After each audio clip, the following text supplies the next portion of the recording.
Right, good morning everyone. Welcome to Cabinet on the 11th of February 2020. The attendance sheet is going round. Under item number 1. Under item number 2, apologies for absence. I've had apologies from Mandy Owen. All other Cabinet members are here, so there's no other apologies. Item 3 then is declarations of interest. The book is going round. Delith, anything we need to note at this point? Yes, thank you, Rita. With regard to agenda item 7, which relates to Maindy Primary School, if you are a governor at the school, or if you or anyone with whom you live, or any person with whom you have a close personal association, attends or works at the school, my advice is that you will need to declare an interest. I'm aware that Councillor Daniels is a LEA appointed governor at the school and therefore has a personal interest. If I can ask Councillor Daniels to confirm. Yep, that's correct. Thank you. Lead, I'm not aware of any other interest. Thank you. Everyone else happy to proceed? To item number 4 then, confirmation of the Cabinet minutes from the 7th of January. Just open those up and go through them page by page. They start on page 3 of the document, page 4, page 5, page 6. If you take them now if you want. So on 7.1 on the last bullet point, it said the exact member received a briefing. It should be in the future tense, will receive, not received. It's only little. Great, we note that one. Then page 7, page 8, and page 9. And the Welsh language version starts on page 10, continues on 11, 12, 13, 14, 15, and 16. I should really practice my Welsh language counting to do that, but apologies for not doing so. Everyone happy with those as a true and accurate record? Great. With that then we move then to the next item on the agenda, which is the update on actions. I believe there's no outstanding actions to update on. Okay, so we quickly move on then to the next agenda item, which is agenda item 6, which is the budget 2021 and the medium-term financial plan, and hand over initially to Kelly Preston. Thank you. Okay, so we've talked many times about the budget over the past year, and I'm pleased now to recommend to Cabinet our final budget decisions for approval before we take the recommendations to full council. This report today takes us through the work that has been undertaken over the year to move us from the original £10.35 million gap to where we are today. Members will note that there's been a lot of work and activity undertaken to bring these final budget proposals to Cabinet today. I want to thank Nigel, Dave and all the finance officers for their efforts in what has been a difficult budget to work through, particularly given the political uncertainty and the recent general election which resulted in the delayed provisional settlement announcement from Welsh Government. However, as we move forward, I just want to say that I am confident with these proposals that we have managed to strike the right balance between the protection and investment in key services and keeping any council tax increase to a minimum. Throughout the year, we have been developing detailed financial plans for services and have asked each department for efficiency savings in order to help balance the budget, whilst working to protect vital services like schools, social care and a cleaner and greener Torfaen. The better-than-expected settlement is good news and I hope the start of an improving picture. That said, the cautious side of me, and I'm quite a cautious person, is mindful that this is a one-year settlement and we don't know what next year will bring. I think it's important to remember that one positive settlement alone does not undo 10 years of austerity and the difficult decisions that we have faced. Things are still challenging. As I reported to Cabinet last month, the provisional settlement for Torfaen was better than expected at 4.5%. This better-than-expected settlement has given us the opportunity to avoid cuts that would damage services in our communities. Members will note in the report that the 1% proposed mitigations mean that we will not see any major service cuts or changes here in Torfaen. Further, this proposed budget funds school pressures of around £3.4 million in full and funds children's services at the 2019-20 level of demand, two really important and key priority areas for us. Members will also note the proposal for some investment in support for small businesses in Torfaen, and I think it's vital we do what we can to support the development and retention of these businesses, who more often than not employ local people. The proposals also include the development of a school leaver scheme. This, I hope members will agree, is a positive investment, not only in the future of this council's workforce, but also in the future of our school leavers. This is something I'm particularly keen on and something that I do hope that we can work to expand on in the years to come. In terms of council tax, which I know is a key consideration for members, none of us became members to raise council tax, but things are still challenging despite that better than expected settlement. That said, the better settlement has allowed us to move from the originally modelled 4.95% down to 3.95%. This, I believe, strikes the right balance between protecting and investing in our services, setting our service areas on a sustainable footing and keeping that council tax to a minimum for residents. I also just want to quickly touch on the capital aspect of this report. Members will note that it is recommended that the capital priorities in section 7 of this report form the basis of a capital strategy which would then be submitted to Council in June 2020.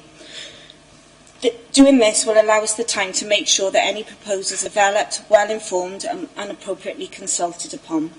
I've gone on a bit now, so before I hand over to Nigel, I just want to finish by saying that it's good to be talking about protecting and investing in services as opposed to cuts.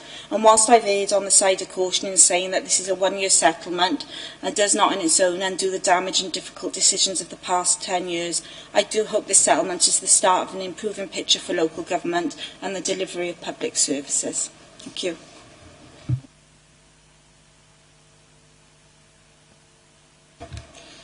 Thank you, Kelly, and thank you, Leader. I'll try not to repeat large parts of that, but I'll just canter through the report. One of the proposals that were considered as part of Cabinet in January was, a mitigation around procurement of 500,000. So there's a paragraph of 4.2 that just simply says we'll probably need some external support to help us both bring that saving in and shape up our procurement strategy going forward. It'll be part of the T22 programme. We've had procurement savings in the past, and it's important we actually nail that one. The executive member has indicated where the investment is going in terms of the political priorities. There is a slightly increased fire levy, which we've been able to allow for. And we're expecting a slight reduction in the Sustainable Waste Management Grant, and it would seem only correct that we allow for that, given that's funding core service. And we've also put aside a reasonable amount in relation to a contingency on the basis that the pay award is likely to be above what we originally estimated. There's then a paragraph that just sort of raises the point that a number of those investments, the timing is uncertain or the actual quantum is uncertain. And whilst I've made several references within this report, sorry, my screen keeps shrinking, to the need to bolster balances because we've had a difficult couple of years, I do think we can allow some of that money there to be used in a one-off basis in 2021 for the member priority around greening and cleaning, and it gives a figure of 150,000 there. That's just to recognise that those investments probably won't all be used, and certainly not, in a full year in this year. In 4.6, there's quite a lot of narrative that swims around the budget in terms of, how do you increase so much from year to year, and why isn't it in relation to the national increase to the rate of inflation? So there's an appendix within the report, and there's narrative in the report that just shows how our cost base changes from year to year. The biggest driver for local authorities is not the national rate of inflation. It is demand and the complexity of that demand, as we see, for example, within children's services. So that's brought out in the report, and I will bring that out in the final council report. There's then a section on scrutiny. There's been 3 scrutiny considerations of the budget this year. A very early one in July, when we just went through the whole budget and the identified areas. There was a closed one then in October, where we showed where the estimates were and the work we were doing, and then there's the final one in January on the budget proposals. They've made 3 recommendations, all of which can be accommodated and are all largely at the margin, so you could say scrutiny are generally supportive of the proposals within this report, and then a number of comments. I brought out a couple of risks in 4.9. As Council considers the budget, so Welsh Government will be considering their budget. I mean, they've indicated they don't expect any material change between provisional and final, but obviously the second bullet point is probably more important, that the UK budget on the 11th of March could change things. So we just need to be mindful of that. We've mentioned the pay award, and obviously there's a risk around service demand and pressures. But as we've built the budget, largely anticipating or financing or addressing the pressures that have been manifested in 1920, I think we need to move to a position where in 2021 we actually land the budget as it's been approved, and if pressures emerge, I think services will then have to manage those away. Set of conclusions that members can read for themselves. I mean, but it has been a very strange budget in lots of ways, almost trying to work it through in a sort of a vacuum. But I think our approach to be calm and wait for the announcements and try and anticipate the announcements and not go too early has paid dividends in terms of the final settlement. We've been able to use the positivity of the final settlement as opposed to feeling as though we're retreating. And I think everyone involved in the budget, members as well as officers, need credit for that, because it looks okay now when you've had the final settlement or the provisional settlement. It doesn't feel that way in November and December when everyone else is moving forward. So I think Cabinet and leadership will work well together in terms of that approach. I've updated the medium-term financial plan. I mean, that's even more difficult to do with sort of the absence of information. And views across Wales. Treasurers vary in terms of what they're doing. I mean, we're suggesting that staying at a cash flat line would not be the right way to go. And we've moved to a situation of plus 2% with 1% schools and 1% all other services. At the end of the day, an MTFP has to be a realistic assessment where you think it is, not just a pessimistic sort of forecast. But you'll see a variety across Wales. Some will revert to pessimism. That makes a big difference to the financial challenge. And I've listed there in 5.3 the key changes. There's obviously some changes to the assumed council tax increases over the life of the MTFP. I mean, that's been a clear steer from the leader and executive member. We've upped the assumption around pay awards, etc., etc. So the overall challenge drops to 12 million as opposed to sort of over 20 million. There's then some commentary on the reserves and financial standing, and if you just look at the table in 6.1, you can see how dramatically our reserves in terms of service and corporate are falling, and we've got post-16 to fund. I've obviously got to give some commentary as part of the final council to the adequacy of our reserves, which I will do, and obviously the WAO report on financial resilience, which we haven't had yet, but is bound to make some commentary on our low level of reserves. That being said, Torfaen has never had high levels of reserves, so it's not like we're going from very high to very low. But we need to return to good financial discipline. We can't afford any calls unexpected on those reserves for the following year. The executive member has talked about the capital priorities. They're there in 7.1. The capital strategy will go to the June council to allow time for members of cabinet and leadership to come together to shape the capital strategy around those, around those areas for the next few years. The conclusions have all been well articulated, so I just move this final Cabinet consideration, Leader, for consideration then by and approval by Council on the 3rd of March. Thank you, Nigel. Anyone want to come in at this point? Ms. Jo? Thank you, Chair. Just to comment, just to say that I welcome the school leaver scheme, which will provide our young with secure and stable placements. And that's going to go some way to help them achieve their aspirations.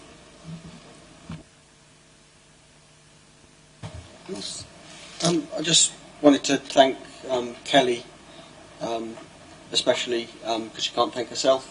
I think her leadership on this has been very much valued, certainly from me and other members and officers as well. I say that, of course, as someone who's done the job before and who realises how difficult it is behind the scenes to do that job as the lead member for resources. So thank you for the work that you've done and the approach that you've taken. Also thank Nigel and officers for the calm approach, as he said. I think we're lucky in Torwell. We sometimes take it for granted, but we've got great officers like Nigel, Dave Lilly, Dave Weaver, and officers in departments as well who contribute to that calm approach that we shouldn't take for granted. I also wanted to thank scrutiny members. I know Kelly's brought about improvements to the scrutiny process that's extended the process and improved it again, but I just wanted to thank members for their input. For non-cabinet members especially, I completely recognise that the easy thing to do is to just sort of shy away from getting involved at all and just say, leave it to you, Cabinet. These decisions are too tough. We're going to, keep our powder dry, and then just, when it comes to the final meeting in March, just, have a go at those making the decisions. That is the easy way out. The much more responsible, pragmatic way of getting involved is to get involved in that scrutiny process, and I think we're trying to make it possible for members to do that as much as we can as a Cabinet and as an officer team as well. Kelly's quite right to thank Welsh Government for a better settlement and also for a more mature approach, and I've seen that as the WLGA spokesperson on finance and on the finance subgroup, where Julie James and other ministers have really approached us in a far more mature way, in a far more open way, as we talked about the budget process. Obviously it's been difficult for Welsh Government as well this year because they've had and still have a great deal of uncertainty, but they've never sort of closed ranks. This year they've always been open with us and tried to work with us as partners in trying to provide the funding that public services need, and that's very welcome. So I pay particular tribute to Julie James in that, and to Mark Drakeford and his other ministers as well who have spoken to us regularly. I do hope this is the new normal for funding settlements. I think investment in public services, as Kelly said, is long overdue. 10 years of austerity have strangled the life out of the services that people rely on. And I do have to keep pointing that out. This is about funding for services. It's not about funding for councils. It's about funding for schools, for social care, for housing services, for service in community, for keeping our communities cleaner and greener. All those sort of things have been really strangled by 10 years of constant cuts year after year after year. So I very much hope this is the sign of a new approach for future years, an approach that values those services and recognises the need to invest in them. I think Kelly's point about multi-year settlements is a very good one. If we could just have some certainty from UK Government to Welsh Government so that they could then give us certainty over 2 to 3 years about what our budgets would be, it would help us plan in a far more sustainable way, in a far more sensible and long-term way. It would help us prioritise the kind of preventative and early intervention services that the Welfare of Future Generations Act rightly says we should be prioritising. Single-year settlements don't lead to that kind of thinking, and so a multi-year settlement would be a big improvement in that respect as well. I'm proud that this budget prioritises key areas like investment in our schools, an extra £3.4 million for schools, which won't make it easy for schools to set budgets, but it will help them meet the pressures that are on their budgets. And I think it recognises schools and social care as well as key priorities, as well as investing in some of the physical infrastructure of our communities, things like the spring clean, and things in neighbourhoods that people really care about. Just lastly, I just want to to make a couple of points about council tax, because often, 12 months of work on a budget is overshadowed by one statistic, and that is the percentage rise in council tax. I'm pleased that we've been able to recognise the pressure on residents' budgets by having a council tax rise that is 2% lower than last year, that I believe will be one of the lowest in Wales. But we've been clear that we've done that in a way that prioritises keeping vital services going. I think it would be council tax is always a balancing act. I think it would be a huge mistake to endanger key services and endanger the financial sustainability of the council as a whole by doing a knee-jerk council tax freeze or something that wouldn't allow us to invest properly in schools and social care. I think we're too responsible to take that approach, and I'm glad that Kelly's outlined that. I know Nigel's points about costs and demand on services. That's always a difficult conversation to have with people because they see the inflation rate, they don't see the pressures on services, because lots of those services are confidential and are behind the scenes. Social care don't shout from the rooftops about the work they do because it is, by its very nature, sensitive, personal work. Quite rightly they don't. But it's key that we meet the needs of those services and we try and deliver them in a way that helps people. I also note the points you make on reserves. As you say, our reserves have never been huge as a council, and they certainly aren't now. And if reserves is a sort of a silver bullet to avoid difficult decisions in any council, it certainly isn't in ours. And so I'm pleased that we're taking that approach. I'm also pleased to read paragraph 7.1, that takes us through some of the capital priorities. I think there's some really good priority areas there that we can invest in, both for key services, and we'll hear about one in the next agenda item.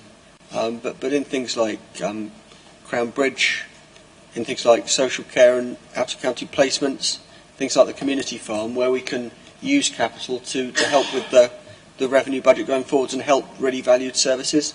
So I welcome that as well. But I do just want to end by repeating that thanks to Kelly and to yourselves for the lead that you've given on the budget this year. Any other points members want to make before we move to the recommendations? This recommendations are at 9.1. It's recommended that proposals in section 4 are recommended to council for approval as part of the final 2021 budget. That B, up to £45,000 is approved from the Strategic Change Reserve to support the activity to achieve the procurement savings target. C, that the medium-term financial plan outlined in section 5 is noted. D, that the reserves position in section 6 is noted. And E, that the capital priorities in section 7 form the basis of the capital strategy submitted to council in June 2020. Are we all agreed on those recommendations? Right, that's carried. Thank you. Right then, we then move to the next agenda item, which is agenda item 7, which is 21st Century Schools Programme, mainly primary school. I'll hand over to David initially. Before I start on the report, I suppose it's apposite that this follows the previous item in terms of good husbanding of the budget, because it's one of those issues that other local authorities that I'm aware of, because I talk to my fellow cabinet members for education on a frequent basis, it's something that they can't take up the opportunities with the same kind of speed that we do, because perhaps, and I shouldn't say this out too loud, but I will nevertheless, perhaps it's because our finance department is recognised as being one of the best, and what monies we have, even in these straitened times, can be husbanded in a way that allows us to take advantage of what money is available from the Welsh Assembly Government to fund and support these kind of projects. That said, I'll get on with it. With Band A projects now substantially complete, and the post-16 institution, which incidentally straddles both Band A and Band B, is due for handover in June, and I have good authority that they bang on target in that sense. It's now time that we turned our attentions to the next significant investment in our school's estate. Mainly Primary School was constructed with initially 2 buildings, an infant school and a junior school, in the late 50s and early 60s. And it's only, relatively recently, I think in the mid-80s, that the 2 schools were amalgamated into one, and what we now call and refer to as mainly Primary School. Anyone who's visited the school recently, has not anything to do with the school, will recognise that both the members of staff and particularly the pupils there are doing the very, very best they can with what they have. That said, the buildings are now bordering on not necessarily being unfit for purpose, but in need of very, very great attention. And it's on that basis that we're moving on, because it doesn't necessarily fit, these buildings, they don't necessarily fit with our vision of the 21st Century Schools programme. As well as improving the condition and suitability of the school, we need to expand the capacity as well. This is because we believe that the demand, a great demand, is going to come from the estates that comprise the Sebastopol or South Sebastopol development. The proposal before you today contains 2 significant aspects which I want to draw out. The first one is the intention to construct energy efficient low carbon buildings, and secondly to create a new entrance to the site from Maindy Way. While there is additional cost in creating this site, I think it's absolutely vital because the current access to the school is woefully inadequate, and it causes friction between people using the school, staff and pupils alike, and parents, and indeed the close proximity of the residential area.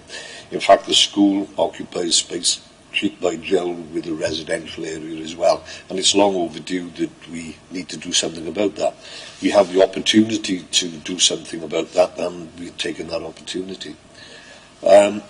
John will take over shortly and perhaps look at some of the finer detail, including the need to run a comprehensive consultation process because of the intention to increase the capacity of the school. So that's a must.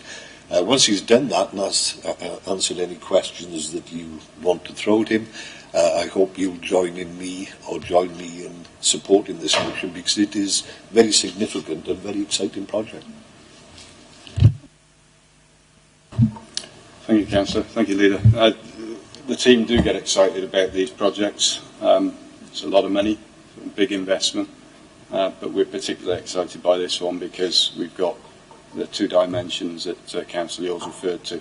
Our first foray into low-carbon school buildings, which is not new in the country, but is certainly at the forefront of building design and quality of build, which we want to achieve. But also that issue of the entrance to the site, which we've been working on quietly for some time now, because quite frankly, if we weren't able to achieve a new entrance to the site, I think the prospects for this project would have diminished somewhat.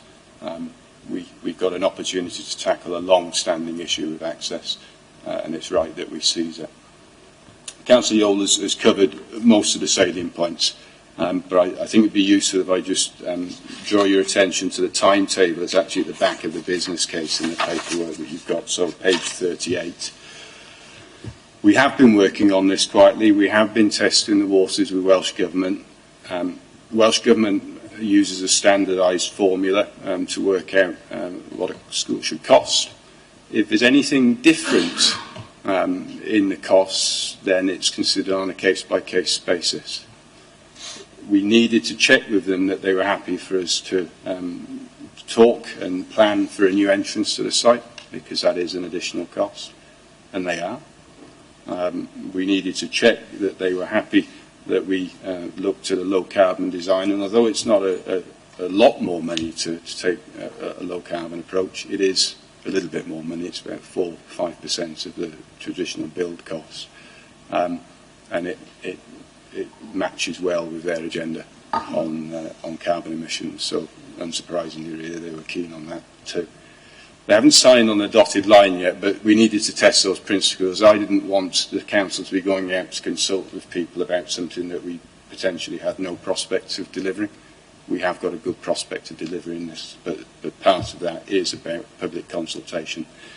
So page 38 of the business case sets out a number of different strands. We've already done some engineering study in terms of getting an entrance onto the site. And that is entirely possible and within the budget that we've set out to Welsh Government previously in the outline business case. The business case itself, say we tested with Welsh Government the principles of it. We need to take it back for the full business case to be approved, which is the document you've got in front of you. That could be as early as this week, because we've primed them that the Cabinet were meeting today. And they've taken a view that if it gets to go ahead, then they will be in a position to make a decision at their end. Once we've got the business case approved, we've got to get the statutory consultation out of the way, because we are increasing the size of the school, and that requires that we go out and check that people don't have any significant objections to that. We can't actually confirm that the capital project is going ahead until we've satisfied the requirements of the statutory consultation. We don't know what people will say. My own personal view is I doubt there will be any significant objections to this, but you can never tell for sure until you go out there and ask. So that's what we're going to do. The intention, and there's a slight discrepancy between the dates in this final business case and the report, and that's simply a function of the timing of when they were produced and initially submitted. But it's roundabout, right? It's January, February, it's going to be February, March. We will publish a consultation document with the aim that we get it back into Cabinet around about March, April, and then hopefully we'll get a final decision, assuming that Council wishes to continue the proposal at that stage. We'll get that by May. But there's a crossover with pre-construction phase, because we don't want to sit and wait till May to test the market and how that's going to respond to a potential build project. So in parallel, we will be doing some market testing pre-construction phased works, which are no cost. I know significant cost is always a bit of officer time, but it's unlikely to be a aborted cost in my view. And that's really just to make sure that once we've got the funding in place, once we know that in terms of the statutory consultation, there's nothing that would stop it from going ahead, we're able to actually get motoring on significant design proposals. And then construction phase. We could potentially be building as soon as July 2021. It is a complicated site, there's no question about that. We need to work very closely with the school if we proceed, because we've got to keep the school going whilst we're building on the site, and that's always a challenge. But we've met that challenge before, and I don't see any reason why we can't in this instance. I'm going to leave it there. The recommendations are really just to proceed with the full business case to Welsh Government and the consultation, but I'm happy to take any questions. Any questions, David? Yes, please. I'm obviously massively grateful for this proposal and supportive, and grateful to education and finance colleagues for their continued commitment towards 21st century schools. I've declared I'm a governor on the school, and I'm also one of the ward councillors for the area. So on a parochial level, I'm obviously overjoyed to see £11.5 million investment in what will be, and I don't think this is overstating it, a world-class educational facility in Torvine and Pontywydd. So I'm massively thankful for that.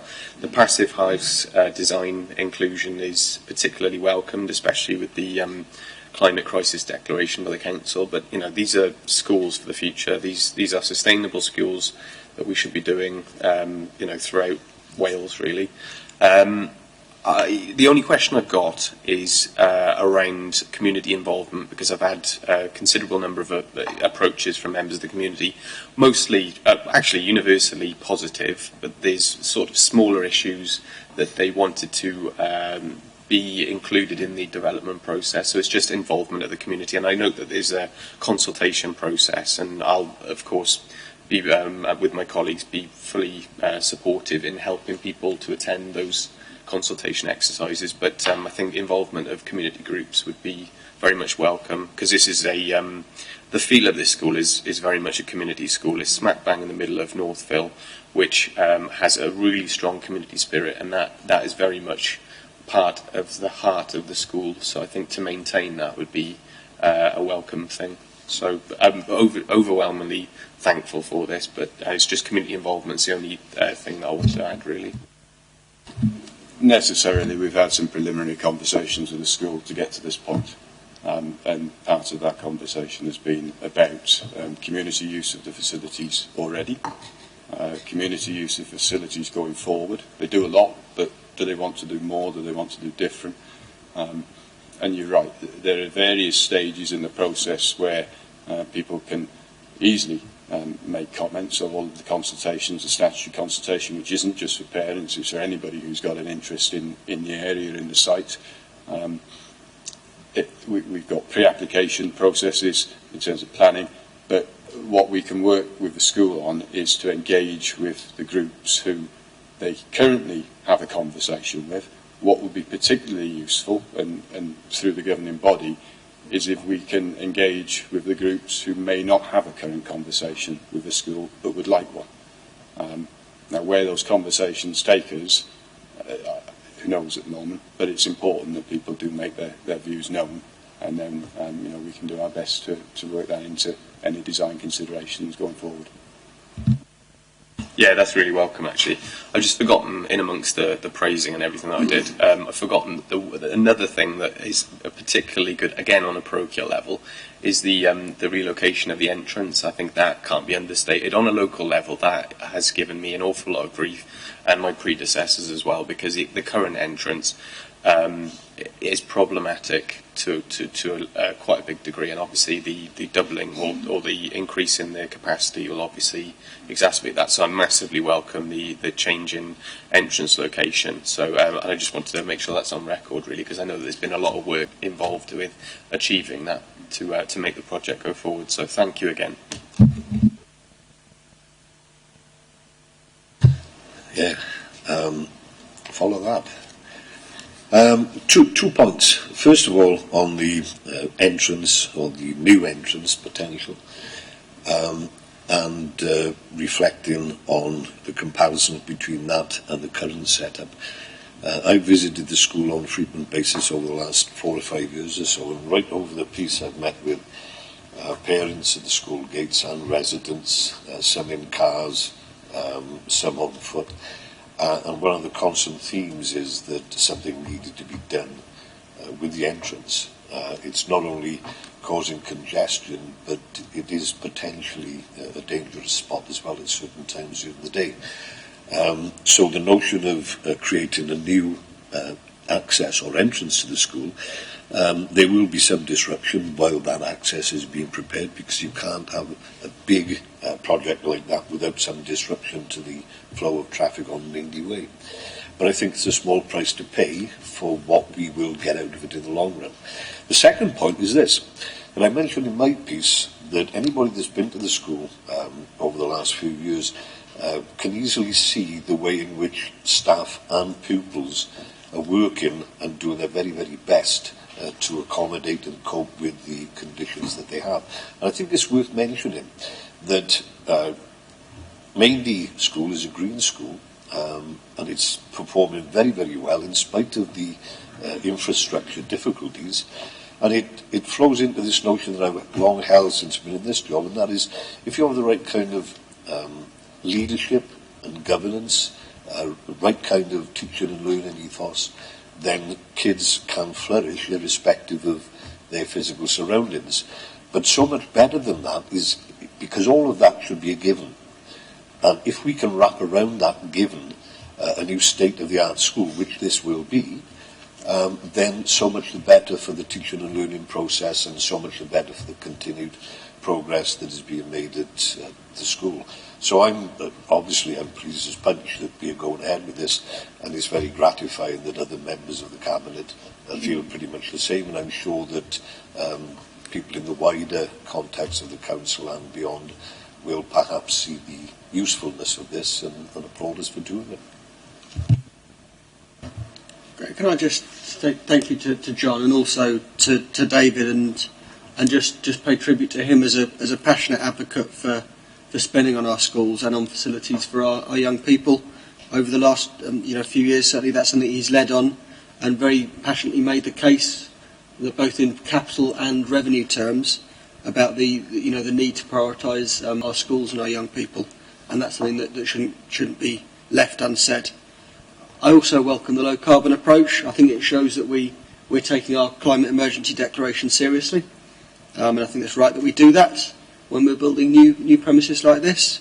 I'm pleased that community concerns are being addressed about access, and I look forward to the project taking shape. So just thank you to everyone who's been involved in this, and I hope this is again a good sign that we're taking our responsibilities towards education seriously, both in capital and revenue terms, and in trying to do our best for our schools and our young people to give them the best possible places to learn. The recommendations are at point 11. We're happy to move to them. Yep. 11.1 is Cabinet approves submission of the final business case to Welsh Government for an investment of £11,460,000 in a replacement for Maindy Primary School on the existing site. And secondly, that the commencement of statutory consultation on the proposed increase in capacity of the replacement school from 231 to 420 places, plus a 30-place nursery. Are we all in favour of that? That's carried. Thank you, John. Close those ones. And then we go into item number 8, which is the Global Resettlement Scheme. And Linda's coming up, but I'll bring in Jo first. Thank you. So we're in the final months of the current resettlement scheme, so the report provides Cabinet with a brief update on the Council's participation in the resettlement of refugees through the Home Office programmes of the Vulnerable Persons Resettlement Scheme and the Vulnerable Children's Resettlement Scheme. The report further requests participation in the Government's new scheme, which is called the Global Resettlement Scheme. Torfaen was one of the first authorities to participate in the resettlement of vulnerable refugees and has helped resettle 7 families to date in the family. The resettlement process includes initial intense support, which continues for 5 years, before gradually tapering off as families become more independent. The programme has seen our families integrate within Torfaen communities. Children are thriving in schools. We provide continued support to adults with focused English lessons, both at home and in the community. Adults are supported to access volunteering opportunities and to seek employment. The programme has run since 2015. The government target of resettling 20,000 Syrian refugees is ongoing. 18,000 refugees have been resettled in the UK, with 1,237 relocated in Wales. Torfaen has resettled 36 refugees. The existing programmes will shortly finish. However, conflict around the world continues, with many vulnerable adults and children being displaced from many different lands. Recognising this issue, the Government has launched the Global Resettlement Scheme and is seeking support. The new scheme encompasses the previous scheme and seeks to support 5,000 refugees in the first year of operation.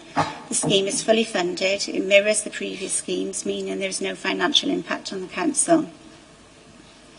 This council has an excellent reputation across Wales in its participation in the programme to support refugees. The programme is well managed and resettlement is successful.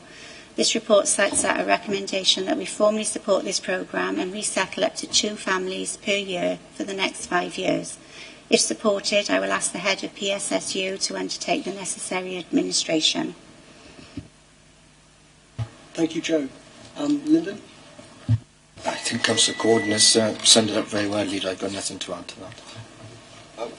Any questions or comments at this point? David? Yeah. We've been accommodating the refugees under this system for the last I think it's 5 years this year, isn't it? Or it will be by the end of the year. December 2015, middle of December 2015, the first refugees were settled here. And I'm pleased to have had some involvement with several of these families. And I think that it's a testament to the way in which we have grasped the nettle here as a local authority, because I know that Lyndon and his team, Chris Hunt and others, have worked tirelessly to make sure that the settlement process has been done as seamlessly as it possibly can be. And I think the knock-on effects of how good the initial settlement programme has been and how the continued support has been is that several of the children of these refugees were nippers when they first came here. Now lots of them have gone through the school system in the early years, the primary schools, and their command of the English language is first class. I did mention to some members of the Cabinet earlier on that some of them speak fluent Eastern Valley English.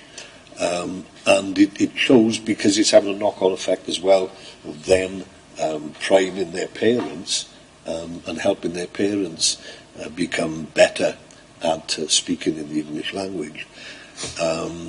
So this particular programme is something that I care about.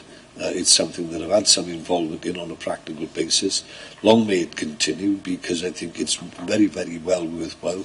And although it's a small thing to do when you consider the global problem, I think we can congratulate ourselves for doing a very, very good job here in Torvine. And as long as there is this problem, we will continue to service it as best we can.